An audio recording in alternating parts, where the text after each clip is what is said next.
à ma sœur une Mercedes flambant neuve. Il pensait que mamie était trop faible en soins palliatifs pour s'en rendre compte. Il pensait que j'étais trop effacée pour lui dire la vérité. Ils se sont trompés. Quand j'ai finalement raconté à ma grand-mère ce qu'ils avaient fait, elle n'a pas pleuré. Elle n'a pas crié. Elle a simplement saisi son téléphone, composé un numéro et prononcé cet mot qui allait anéantir tout ce que mes parents pensaient posséder. L'après-midi où ma grand-mère a été admise en unité de soins palliatifs, l'appel est tombé un mardi, juste après mon dernier cours de piano de la journée au conservatoire de quartier. Éléonore a fait un autre arrêt cardiaque, a dit mon père, sans préambule, sans aucune chaleur. Elle est stable, mais il la transfère en soins palliatifs. Réunion de famille à l'hôpital dans 1 heure. J'ai tout lâché.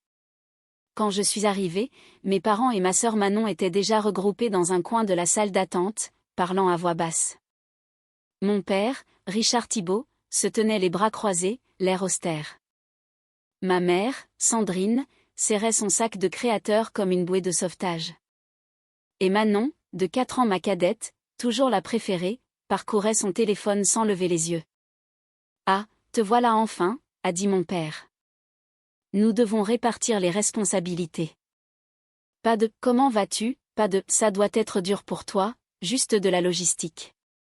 Quelqu'un doit rendre visite à maman tous les jours, a-t-il continué. Sandrine et moi avons l'entreprise à gérer. Manon est dans une phase critique avec la famille de Bastien. Bastien Lefebvre, le petit ami de Manon depuis 8 mois, fils du plus important partenaire commercial de mon père. Alors, Amélie, mon père m'a regardé comme s'il me confiait une corvée ménagère. Tu t'occuperas des visites.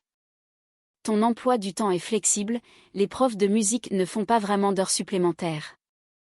Je voulais lui dire que j'enseignais le piano à 37 enfants chaque semaine, que je dirigeais des programmes parascolaires, que mon temps avait de la valeur aussi, mais je me suis tue. Bien sûr, j'ai dit doucement. Je veux être avec elle de toute façon. Parfait. Mon père se détournait déjà. Tiens-nous au courant s'il y a du changement. Alors que je marchais vers la chambre de mamie, j'ai entendu la voix de ma mère flotter dans le couloir, destinée aux seules oreilles de Manon. Au moins, elle sert à quelque chose. J'ai continué à marcher sans me retourner, non pas parce que je n'avais pas entendu, mais parce que j'étais tellement habituée à ce genre de mépris que je n'attendais plus aucune reconnaissance. La chambre de grand-mère Éléonore sentait la lavande et les vieux livres, elle avait insisté pour les 2. Ils essaient de tout faire sentir l'antiseptique ici, m'a-t-elle dit lors de ma première visite.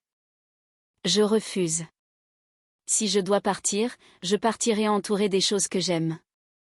Elle avait 76 ans, l'esprit vif comme une lame, et mourait d'une insuffisance cardiaque congestive. Les médecins lui donnaient quelques semaines, peut-être 1 mois ou 2 avec de la chance. Je lui rendais visite chaque jour après le travail. Nous parlions de musique, de ces années de concertiste dans les salles prestigieuses d'Europe, de mes élèves qui ne savaient pas encore lire les notes mais ressentaient déjà le rythme dans leurs os. Un soir, elle a pris ma main. Sa prise était plus faible que dans mes souvenirs, mais ses yeux étaient féroces. Amélie, j'ai besoin que tu saches quelque chose. Tout ce que tu veux, mamie. Le Steinway, elle a marqué une pause. Le piano de ma mère, celui de 1892. Je le connaissais par cœur. J'avais appris mes premières gammes sur ses touches d'ivoire à l'âge de 7 ans.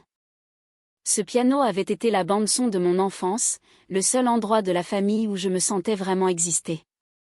Il est à toi, a-t-elle dit fermement. J'en ai déjà parlé à Richard et Sandrine le mois dernier devant tout le monde. Ce piano t'appartient. Je me souvenais de cette conversation, la mâchoire de mon père qui se crispait, ma mère échangeant un regard avec Manon, ma sœur levant les yeux au ciel en marmonnant quelque chose sur cette vieille ferraille sentimentale. Mamie, tu n'es pas obligée. Je le veux, elle a serré ma main. Tu es la seule qui comprenne ce qu'il représente. Promets-moi que tu en prendras soin. Je le promets. Elle a souri alors, un sourire complice qui semblait détenir des secrets que je ne pouvais pas encore percevoir. Il y a des choses qui ont plus de valeur que l'argent, ma petite, et certaines personnes doivent apprendre cette leçon à la dure. 2 semaines plus tard, tout a basculé. Mamie m'avait demandé d'apporter de vieilles photographies de sa maison, des photos de ses concerts qu'elle voulait revoir une dernière fois. J'avais toujours les clés, alors j'y suis allée après le travail par un jeudi après-midi pluvieux.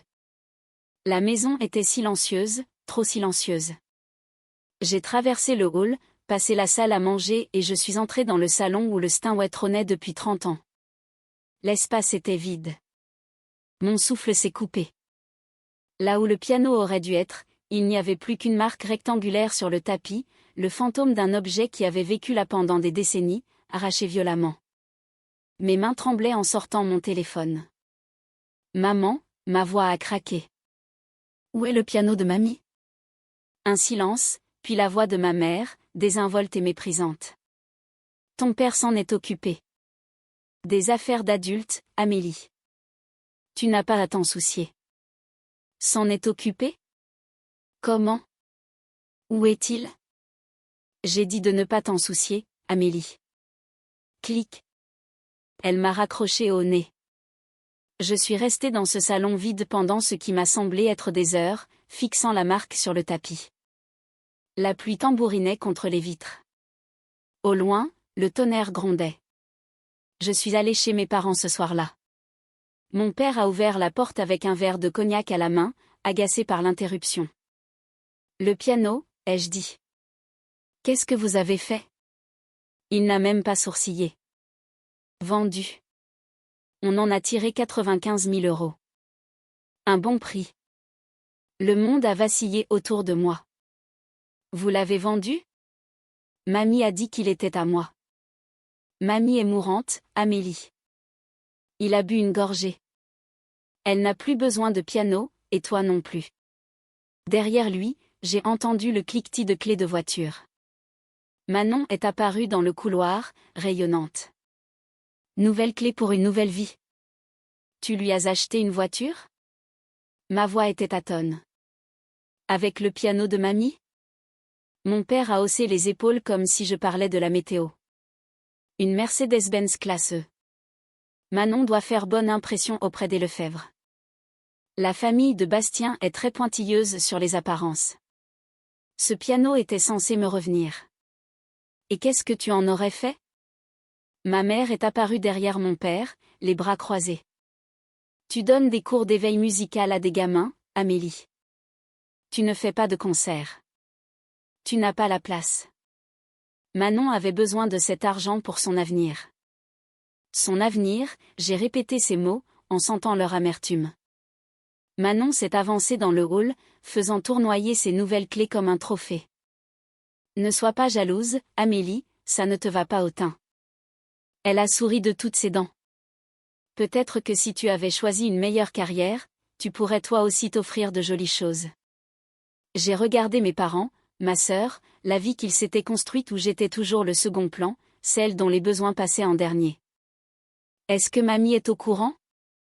Silence. Est-ce qu'elle sait que vous avez vendu son piano? Le visage de ma mère s'est durci. Elle est en soins palliatifs, Amélie. Elle est sous morphine la moitié du temps. Elle n'a pas besoin de savoir quoi que ce soit qui pourrait l'agiter. Tu veux dire que tu ne veux pas qu'elle sache? Je veux dire, ma mère s'est approchée, sa voix devenant froide et menaçante, que si tu lui dis et que cela lui cause un stress et qu'il lui arrive quelque chose, ce sera de ta faute. Veux-tu être responsable de la mort de ta grand-mère? L'accusation flottait dans l'air comme du poison. J'aurais dû reculer. L'ancienne Amélie l'aurait fait, mais quelque chose avait changé en moi. Quelque chose s'était enfin brisé. Mamie a le droit de savoir ce qui est arrivé à ses biens, ai-je dit calmement. Et je ne lui mentirai pas. Je me suis détournée et je suis partie avant qu'il ne puisse répondre. Je n'ai pas dormi cette nuit-là. Mon appartement me semblait plus petit que d'habitude, un modeste 2 pièces que mes parents avaient toujours moqué comme la preuve de mes mauvais choix de vie. Je me suis assise sur mon canapé d'occasion, fixant une photo encadrée sur l'étagère, grand-mère Éléonore à son dernier concert il y a 20 ans, ses doigts suspendus au-dessus des touches, son visage lumineux. Ce même piano qu'ils avaient vendu comme si ce n'était rien. Les mots de ma mère tournaient dans ma tête, si quelque chose arrive, ce sera de ta faute. Avait-elle raison? Si je le disais à mamie, Le choc la tuerait-il? Allais-je causer plus de souffrance pour ces derniers jours? Mais je me suis souvenu de ce que mamie m'avait toujours appris. La vérité peut blesser, m'avait-elle dit un jour quand j'avais 12 ans et que je ne voulais pas avouer une mauvaise note en maths, mais les mensonges blessent toujours plus profondément, ils mettent juste plus de temps. J'ai ramené mes genoux contre ma poitrine et j'ai pensé aux 28 dernières années. Chaque fois que je m'étais tue pour maintenir la paix. Chaque fois que j'avais accepté moins parce que se battre semblait inutile. Chaque fois que je m'étais faite petite pour que ma famille se sente plus grande. Et où cela m'avait-il mené? Ici, seul. Invisible. En train de les regarder effacer les volontés de mamie comme si ces paroles ne valaient rien. Si je restais silencieuse maintenant, je ne maintenais pas la paix, je devenais complice. À 3 heures du matin, ma décision était prise. Mamie méritait la vérité. Elle méritait de savoir que son fils l'avait volée, lui avait menti et avait supposé qu'elle était trop faible pour compter. Et peut-être que, moi aussi, je méritais d'arrêter de m'excuser d'exister. J'ai réglé mon réveil très tôt. J'irai aux soins palliatifs avant le conservatoire. Je lui dirai tout. Grand-mère était réveillée quand je suis arrivée, calée contre ses oreillers, regardant le lever du soleil par la fenêtre. « Tu as l'air de ne pas avoir dormi », a-t-elle dit doucement. C'est le cas. J'ai approché une chaise de son lit, j'ai pris sa main. Mamie, je dois te dire quelque chose, et ça va faire mal. Ses yeux, toujours vifs malgré tout, ont sondé mon visage. Alors dis-le-moi. Alors je l'ai fait. Le vide dans son salon. Les 95 000 €. La Mercedes au nom de Manon. Le mépris de mon père. La menace de ma mère. Je lui ai tout raconté, me préparant aux larmes, au choc, au genre de dévastation qui pourrait briser ce qui restait de son cœur fragile. Au lieu de cela, grand-mère Éléonore a laissé échapper un long et lent soupir, pas un cri de douleur ni de trahison, mais le soupir de quelqu'un qui avait vu venir la tempête. « Mamie », ai-je murmuré. Elle s'est tournée vers moi, et son expression n'était pas accablée. Elle était calme, presque résignée. Je savais que cela risquait d'arriver, ma chérie. Tu savais? Je connais mon fils. Sa voix était assurée. Je l'ai regardé devenir cette personne pendant 40 ans. J'espérais qu'il changerait, mais je m'étais aussi préparée à l'éventualité qu'il ne le fasse pas. Mon esprit tournait à toute vitesse. Préparer comment? Elle n'a pas répondu directement.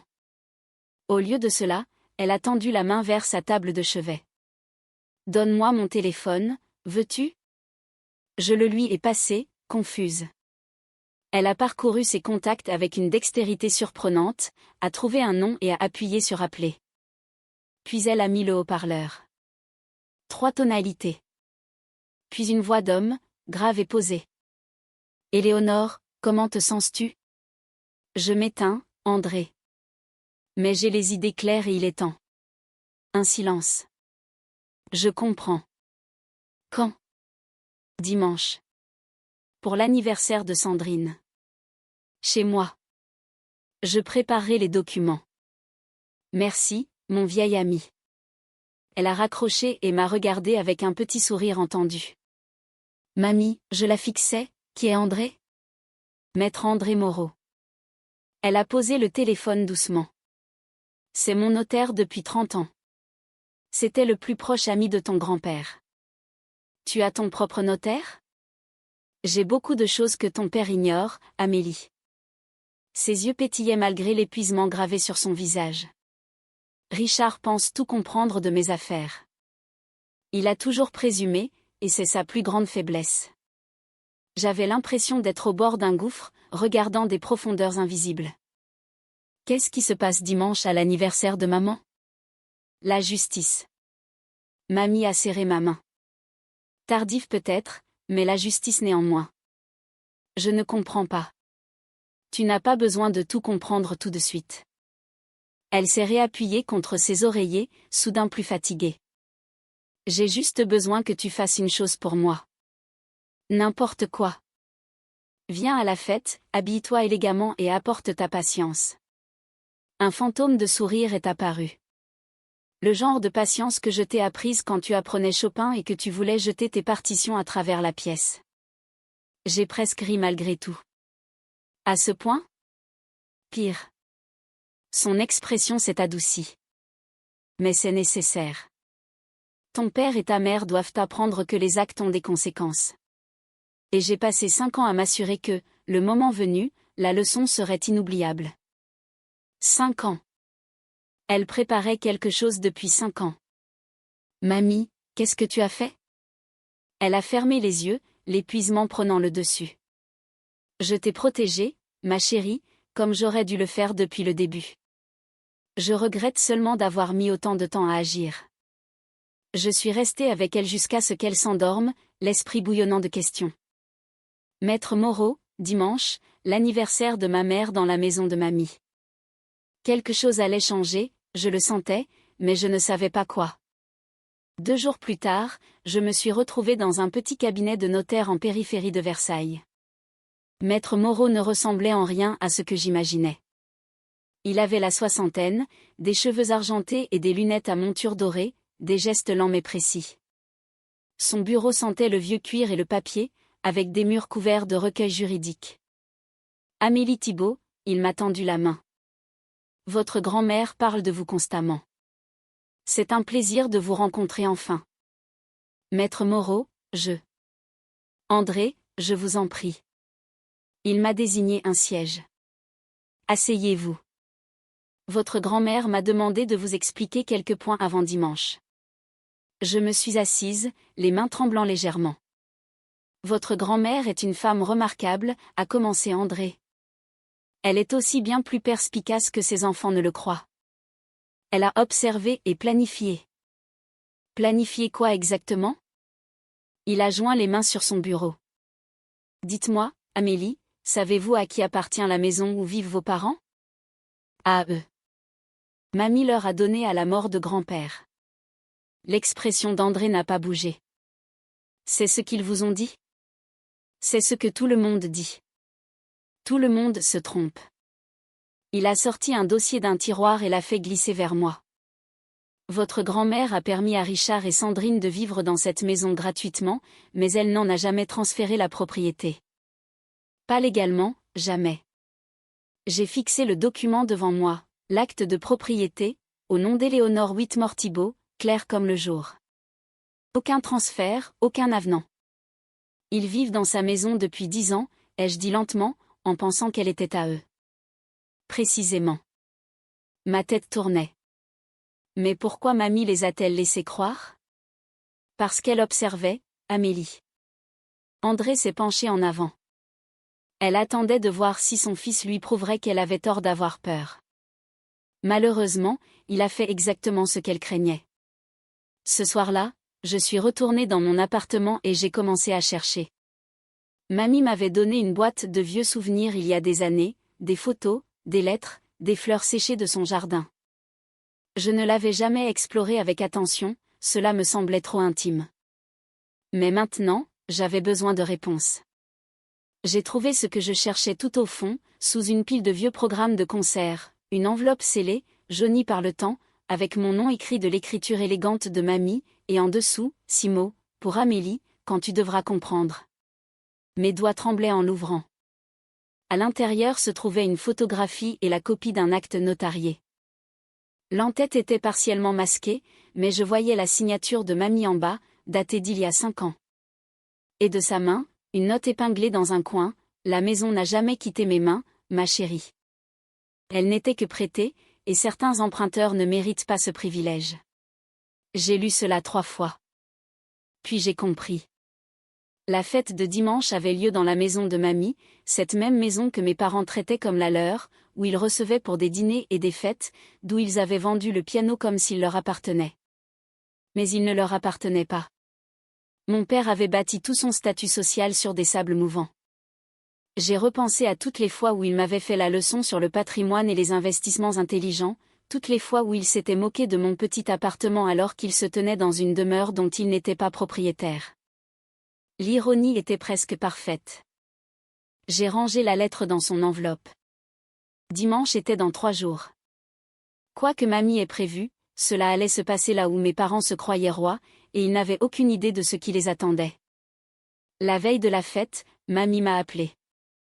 Sa voix était plus faible, chaque mot semblait lui coûter un effort immense. Mais son esprit était toujours aussi aiguisé. « Amélie, es-tu prête pour demain ? » « Je crois que oui. » J'ai hésité. « Mamie, tu es sûre de vouloir faire ça ? C'est l'anniversaire de maman, devant tous ces gens. C'est précisément pour cela que ça doit être demain. » Elle a pris une inspiration lente. « Ton père a vendu mon piano devant tout le monde. Il l'a annoncé lors de ce dîner de famille le mois dernier comme si c'était sa décision. Il ne m'a pas consulté. Il n'a pas pensé à toi. Il a supposé que j'étais trop faible et toi trop effacée pour compter. » J'ai fermé les yeux. Je m'en souviens. Alors tu comprends pourquoi la leçon doit avoir des témoins. Sa voix s'est adoucie. Je ne fais pas ça pour me venger, ma chérie. La vengeance est vaine. Je fais ça parce que c'est juste et parce que tu mérites d'être protégée, surtout après mon départ. Des larmes brûlaient mes yeux. Mamie. J'aurais dû agir plus tôt. J'ai vu comment il te traitait pendant des années, et j'espérais que Richard changerait. C'était mon erreur. L'amour m'a rendu aveugle trop longtemps. Ce n'est pas ta faute. Peut-être pas entièrement, mais je peux encore réparer ça. Un silence. Je n'ai plus beaucoup de temps, Amélie. Les médecins disent des semaines, mais je sens que c'est moins. Alors je dois savoir, me fais-tu confiance ? Toujours. Alors viens demain. Porte quelque chose qui te donne de la force. Et quoi qu'il arrive, souviens-toi que tu n'es pas la méchante de cette histoire. Tu ne l'as jamais été. Nous nous sommes dit bonne nuit. J'ai gardé le téléphone contre ma poitrine longtemps après avoir raccroché. Demain allait tout changer. Je devais juste être prête. Le dimanche est arrivé avec un pâle soleil d'hiver et cet air vif qui rend tout plus net. La maison de mamie, la maison empruntée par mes parents, avait un air de fête. Quelqu'un avait accroché une banderole « Joyeux 60e anniversaire » sur le perron. Les voitures s'alignaient dans l'allée et débordaient dans la rue. Je me suis garée un peu plus loin, restant un moment dans la voiture pour me recueillir. J'avais choisi une robe bleu marine, simple mais élégante, avec les boucles d'oreilles en perles que mamie m'avait offertes pour mes 21 ans. Mes cheveux étaient relevés proprement. Une armure pour une bataille que je ne comprenais pas encore totalement. À l'intérieur, la maison bourdonnait avec une trentaine d'invités, des oncles et tantes que je ne voyais qu'aux fêtes, des voisins de longue date et quelques partenaires d'affaires de mon père. J'ai reconnu Monsieur Lefebvre près de la cheminée, Bastien à ses côtés avec Manon à son bras. Mon regard a été immédiatement attiré par le salon. Le coin où le Steinway trônait depuis 30 ans était vide. Quelqu'un y avait placé une grande plante verte en pot pour combler le vide.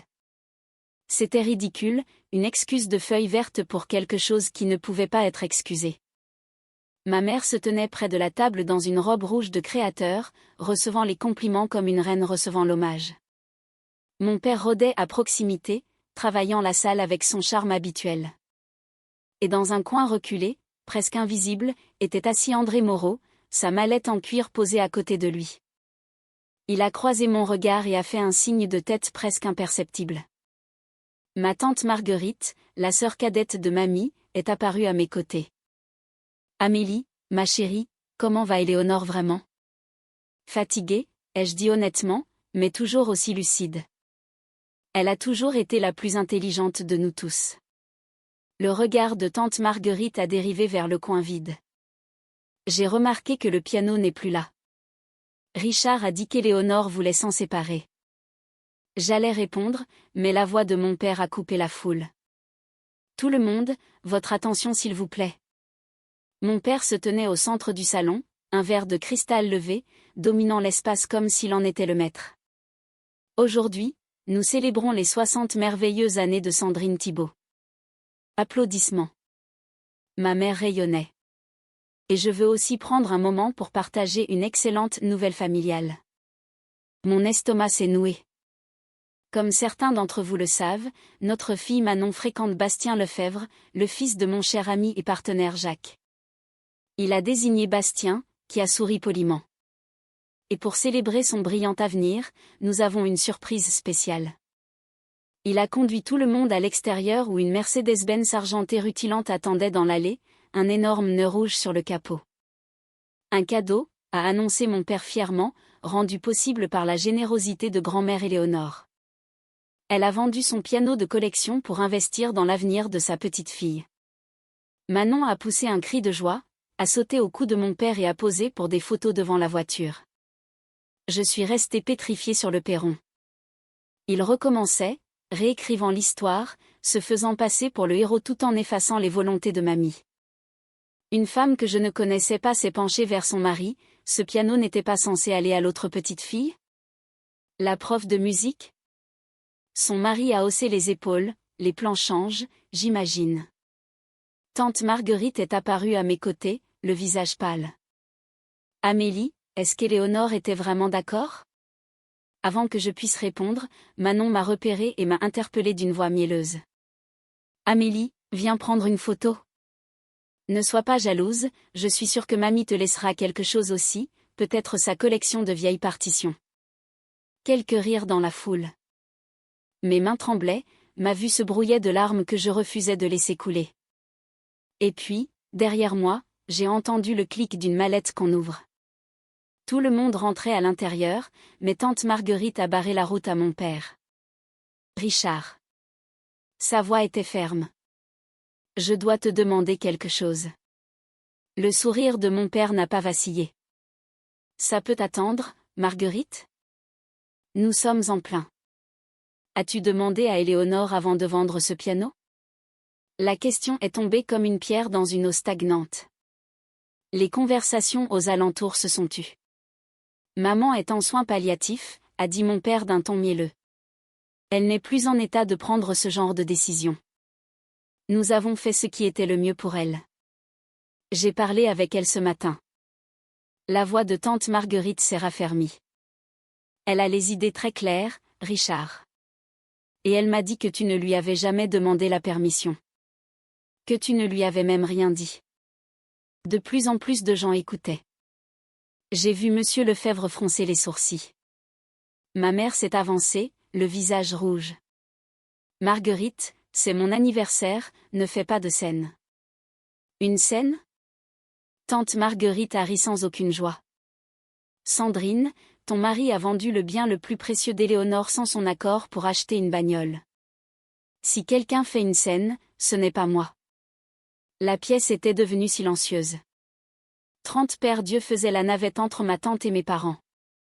L'assurance de mon père s'est fissurée. C'est une affaire de famille, ça n'a pas à être discuté en public.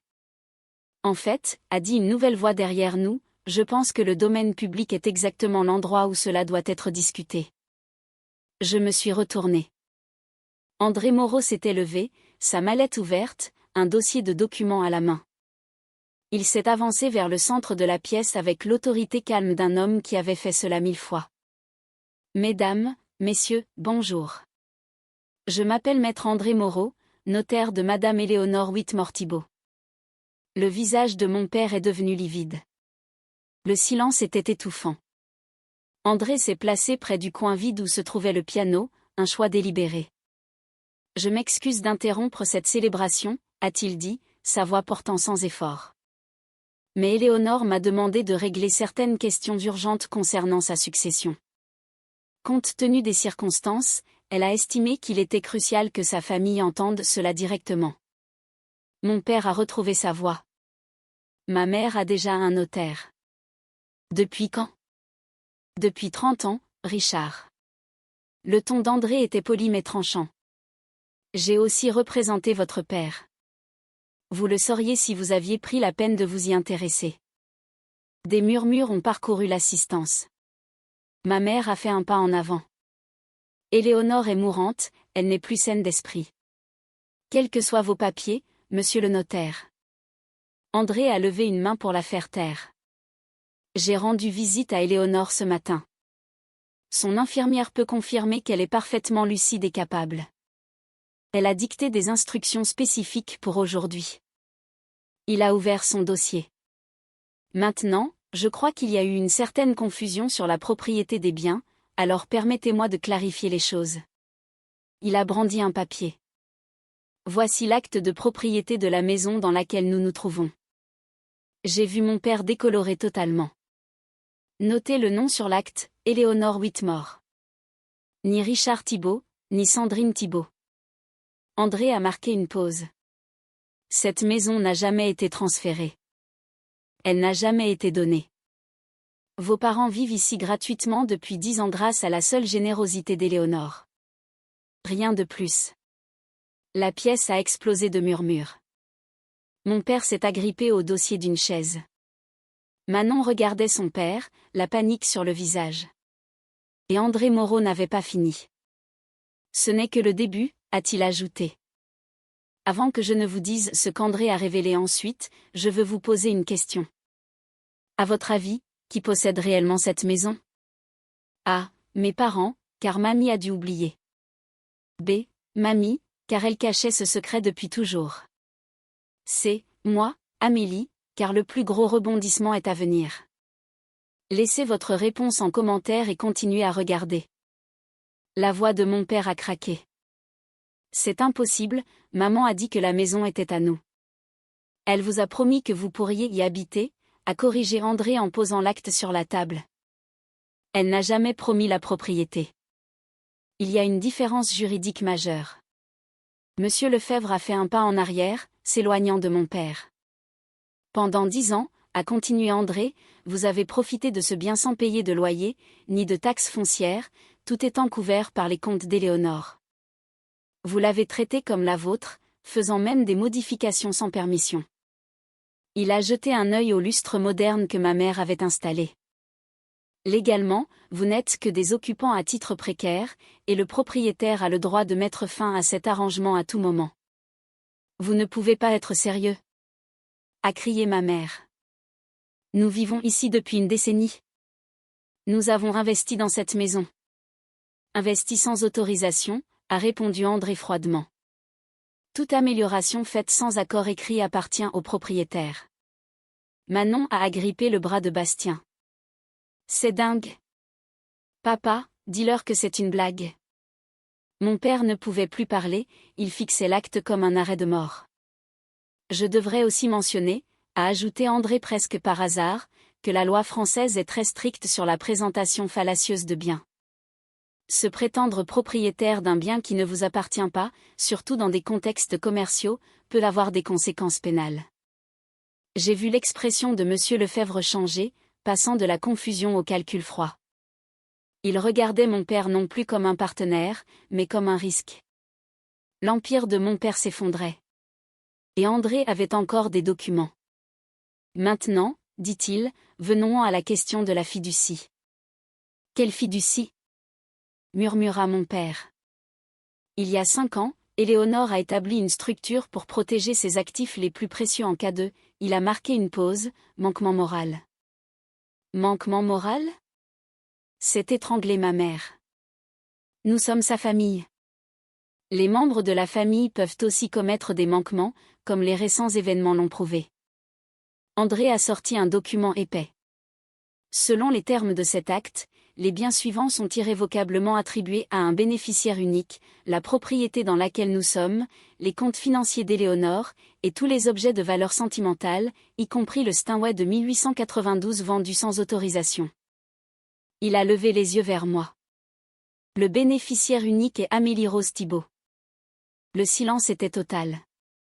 Manon a hurlé, « Quoi? C'est une fraude. » Mon père a pointé un doigt vers moi, le visage déformé par la rage, elle l'a manipulée. Cette petite. Richard. La voix d'André est devenue glaciale. Je vous conseille de choisir vos prochains mots avec soin. Tout ce qui est dit ici est entendu par 30 témoins. Tante Marguerite s'est placée à mes côtés et m'a serré la main. Éléonore savait exactement ce qu'elle faisait, a continué André. Elle a passé 5 ans à attendre que son fils lui prouve qu'elle avait tort. Au lieu de cela, il a vendu son bien le plus précieux pour acheter une voiture à la petite fille qui ne lui rend jamais visite. Les actes ont des conséquences. Ma mère pleurait. Manon avait l'air d'avoir envie de vomir. André a repris, concernant la vente du piano, comme il faisait partie de la fiducie, la vente sans l'accord du constituant constitue un détournement de biens. Cela signifie que les 95 000 € doivent être restitués intégralement sous 30 jours. À défaut, des poursuites civiles seront engagées. Mon père a ri, un rire creux. On n'a pas 95 000 €. L'argent est dans la voiture. Alors je vous suggère de liquider cet actif, a dit André en désignant la Mercedes par la fenêtre. Le concessionnaire la reprendra peut-être, même si vous perdrez au change. Manon a fondu en larmes. Ma voiture ? Vous me prenez ma voiture ? Je ne vous prends rien, mademoiselle. J'explique les conséquences des choix de votre famille. J'ai vu Manon chercher du soutien auprès de Bastien, mais il s'était déjà écarté, son père lui murmurant quelque chose à l'oreille. De plus, a ajouté André, Éléonore demande à ce que votre situation de logement soit restructurée. Vous pouvez rester temporairement, mais un bail formel sera exigé. Un bail ? Dans la maison où nous vivons depuis 10 ans ? Dans la maison, a corrigé André, que vous n'avez jamais possédée. Mon père s'est tourné vers moi, le visage tordu. Tu as fait ça. Tu l'as empoisonné contre nous. Je ne me suis pas démontée. Non papa, je n'ai rien fait. Ma voix était plus assurée que prévu. Mamie a pris ses décisions il y a 5 ans. Je n'ai découvert tout cela que cette semaine. Menteuse, a crié ma mère. Tu as toujours été jalouse de Manon. C'est ta vengeance. Ma vengeance ? J'ai senti quelque chose de dur se cristalliser en moi. Ce n'est pas moi qui ai vendu le piano de mamie en cachette. Ce n'est pas moi qui ai dépensé l'argent pour moi-même. Ce n'est pas moi qui ai menti à tout le monde. Je me suis avancée. Je ne suis pas celle qui a dit « au moins elle sert à quelque chose » quand j'ai accepté de m'occuper de mamie. Je ne suis pas celle qui m'a raccroché au nez. Et je n'ai menacé personne en disant qu'elle serait responsable de la mort de mamie. Des hoquets de surprise ont parcouru la foule. J'ai passé 28 ans à être invisible dans cette famille, ai-je continué. J'ai accepté de m'effacer pour que vous soyez à l'aise. Mais mamie m'a appris autre chose, s'aimer soi-même, c'est défendre ce qui est juste, même si ça coûte tout. Je ne m'excuse plus. Je ne me tais plus. La fête s'est terminée dans un silence de plomb. Après le départ des invités, André m'a prise à part. Amélie, nous devons discuter de la suite. Je n'ai pas voulu les jeter à la rue immédiatement, ai-je dit. Je leur laisse 90 jours pour rendre l'argent et 1 an pour trouver un autre logement après le départ de mamie. André a hoché la tête avec respect, votre grand-mère savait que vous réagiriez ainsi. Elle est fière de vous. Grand-mère Éléonore s'est éteinte 3 semaines plus tard, paisiblement. Le scandale de l'anniversaire a ruiné la réputation de mon père, ses partenaires ont rompu leur contrat, ne pouvant faire confiance à un homme capable de trahir sa propre mère. Manon a dû rendre la Mercedes, ne récupérant que 80 000 €, et Bastien l'a quittée par SMS. 6 mois plus tard, j'ai emménagé dans la maison. J'ai acheté un nouveau piano, un magnifique Yamaha, pour remplir le vide. Mes parents ont déménagé dans un petit appartement, mon père luttant pour maintenir son entreprise à flot. Manon travaille désormais dans une agence de marketing et prend le bus. Elle m'a appelé un jour pour s'excuser, réalisant enfin que son statut de « préféré » n'était qu'un piège doré.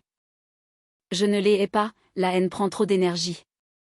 Aujourd'hui, je joue Chopin devant ma fenêtre ouverte, sentant la présence de mamie dans la brise. Je n'ai pas le Steinway original, je n'ai pas la famille que je croyais avoir, mais j'ai quelque chose de bien plus précieux, ma liberté, ma vérité et une vie bâtie sur mes propres notes. C'est cela, le véritable héritage de mamie. Quelle histoire bouleversante! Ce récit nous montre à quel point les dynamiques familiales peuvent être toxiques lorsque les apparences comptent plus que les sentiments réels. La figure de la grand-mère, Éléonore, est absolument fascinante, elle a su transformer sa vulnérabilité apparente en une force juridique implacable pour protéger sa petite fille Amélie. C'est une magnifique leçon sur la justice et l'intégrité. Souvent, dans les familles, on demande à l'enfant le plus gentil ou le plus calme de s'effacer au profit des plus bruyants ou des plus ambitieux, mais ici, la vérité finit par triompher de manière magistrale. Le choix d'Amélie de ne pas se venger cruellement mais d'imposer des limites fermes montre une grande maturité émotionnelle. On sent que la musique est le fil conducteur de sa résilience. Et vous, qu'en pensez-vous? La réaction d'Éléonore était-elle trop sévère ou parfaitement méritée? Selon vous, Amélie a-t-elle eu raison de laisser un délai à ses parents pour déménager, ou aurait-elle dû être plus ferme dès le début compte tenu de leur trahison? Qu'auriez-vous fait à sa place face à une telle injustice? Dites-le moi dans les commentaires.